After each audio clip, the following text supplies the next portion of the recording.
this video is our second factoring lesson, and before we actually get to the factoring, we're going to practice an important skill for this type of factoring. So specifically today, we're going to look at factoring trinomials, so three-term polynomials, expressions of the form ax squared plus bx plus c, which is an important skill. They can be factored if they are the product of two binomials, and the main key things you want to know are possible factor pairs and then working with assigned numbers. Specifically today, we're always going to work with a equals 1, which are the easiest ones, so we'll have something in this form. First number we're going to factor and write factor pairs for is 27. So hopefully we know probably the easiest one to think of is 9 times 3. I'm going to use a dot here. Or 1 times 27. Sometimes we miss the factor with the actual number in 1. We could also use negative 9 times negative 3 and negative 1 times negative 27. So those would be the factor pairs.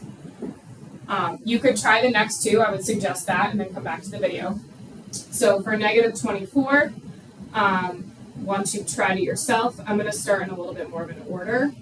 I have 1 and negative 24, or negative 1 and 24, 2 and negative 12, multiplication, and negative 2 and negative 12, 3, negative 8, and 4, negative 6. So then also negative 3 times 8, and I have a little typo there, so that should be a positive 12, and then negative 4 times 6. So that one has a lot more factor pairs. There's 8 factor pairs. For the next one, for 80, hopefully you've tried it. For this one, I'm not going to write, I'm going to write once, so we also have the negatives. But for here, I'm just going to write out the positives, just to save time for the video. So I think about 3 doesn't go in, so I'm going in like a systematic order. 5 goes in, 6 doesn't, 7 doesn't, 8 does, okay, and then we're back to the point where 9 doesn't, and then up to 10 times 8, but that would just be a repeat of the one above. So if you use that systematic method, you'll make sure you get one. So what we want to do with these factor pairs says for each of the corresponding problems above, choose the factor pair that adds up to whatever number I'm looking for. So I want the factor pair of these factor pairs that adds up to negative 12. This one's pretty easy. I can see that it's negative 9 times negative 3. So I'm just going to write down the factor pair. So why don't you try the next two, pause the video, and then come back. So for this one, I want a positive 5. Looking at these two, it's going to be one of those two. Since I want it to be positive 5, I want the larger number, 8, to be positive. So it's negative 3 times 8. For here, I want 24, so I want a pair that equals 24. And that is, and so here I don't see one, but I do see that I had a little mistake there. So that is 4 times 20. Okay, so looking through there, as I said, sometimes we think about them, we can fix stuff later. I could have listed out all the negatives here, and that is your basic process. Now, when we go to the actual factoring problems, we are not going to list all the factor pairs, but that's what you're thinking about in your head until you get one that works. So this says the easiest factoring for expressions in the form ax squared plus bx plus c occurs when the lead coefficient is 1. So we have a 1x squared or just an x squared. So we're going to completely factor each of these expressions. What we do is we're thinking about the process of FOIL backwards. So I know that this came from something, if it does factor, that's the product of two binomials. To make this x squared, I need an x in the front of each. And then whatever numbers I pick need to multiply to negative 35 and add up to 2. So I can use the acronym like AM and PM to remember which is the adding, which is the multiplying number.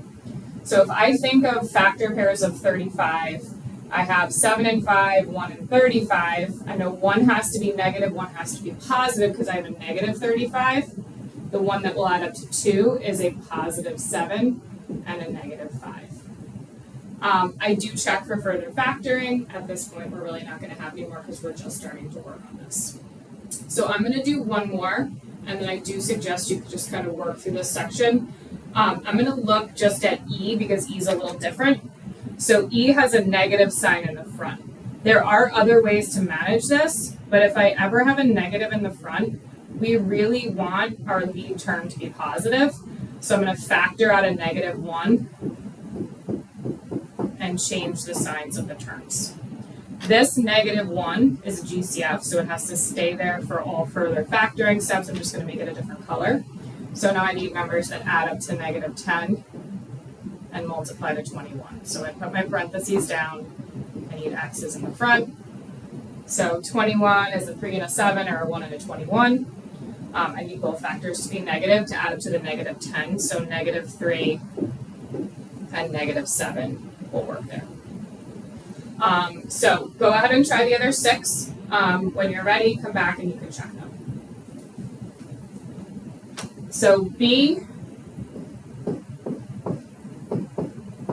thinking through my factor pairs of 24 would be +3 and +8 to add up to 11.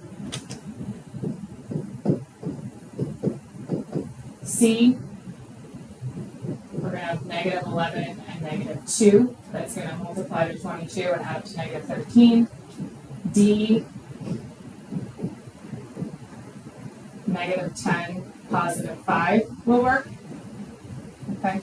And when you go through these, it's always good to do a quick little check. So if I think about distributing, I get my x squared, I get a +5 minus 10, which is going to give me -5x, which is what I have, and then I get a -50. So I can go back through and check just in my head to see if that will work and be equal to what I started with.